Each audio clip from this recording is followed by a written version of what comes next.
नमस्कार, अर्थात में आपका स्वागत है। मैं हूं नीरज। तो आइए रायता फैलाते हैं। सांसदों के रिपोर्ट कार्ड में राहुल गांधी ने नीचे से 17वां स्थान हासिल किया है। जी हां, हमें कतई उम्मीद नहीं थी कि उनके नीचे भी 16 सांसद हो सकते हैं। केजरीवाल जी को किसी ने थप्पड़ मारा और उनके गाल पर हाथ का निशान छप गया। इस पर बीजेपी का कहना है कि हमने तो पहले ही कहा था वो कांग्रेस के एजेंट है।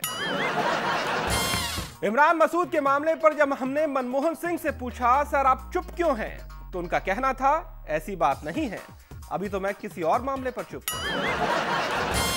केजरीवाल जी अगर थर्ड एम्पायर होते तो किसी को आउट नहीं देते।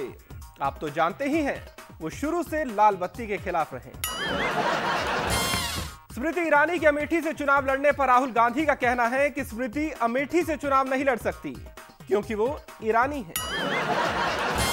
राखी सावंत ने अपनी पार्टी का चुनाव चिन्ह हरी मिर्च रखा है।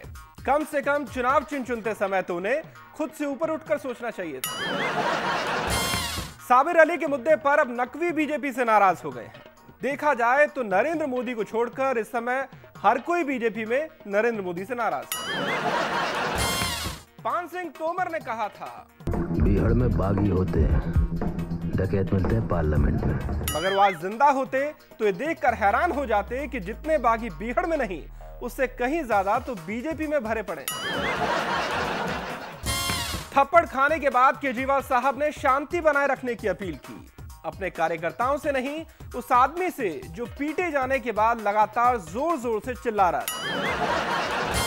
चारों तरफ चर्चा है कि देश में हर जगह मोदी की हवा है, मगर इतनी हवा है हमें इसका अंदाजा नहीं था। आप खुद देखिए। स्मृति ईरानी के अमेठी से चुनाव लड़ने पर वहां तीनों उम्मीदवार कला जगत से हो जाएंगे। एक अभिनेत्री, दूसरा कवि और तीसरा कॉमेडियन।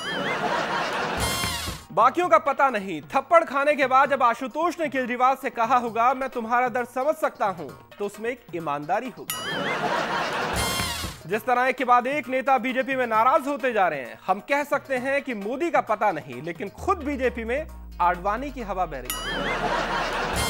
और आखिर में बात फरमाइशी गीत की। जी हां, लखनऊ से पिंकी सिंह चाहते हैं कि हम बीजेपी के वरिष्ठ नेता लाल कृष्ण आडवाणी के लिए ये गीत सुनाएं।